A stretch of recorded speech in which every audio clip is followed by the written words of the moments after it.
ভাই দুই সাইড থেকে ককটেল মারতেছে, একটা টিএসসি সাইড থেকে আর একটা বিজেত্রার দিক থেকে। সাধারণ শিক্ষার্থী দুই সাইড থেকে প্যাক, দুই কাছ থেকে পুলিশ।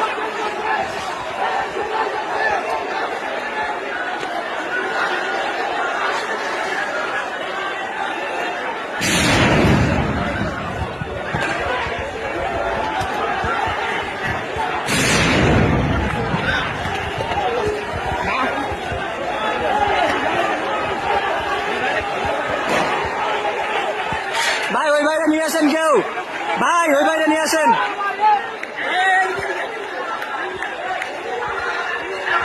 ভাই আপনি চলে আসেন, ভাই ভাই আপনি চলে আসেন। এই টিয়ারশেল মারছে ভাই, টিয়ারশেল মারছে।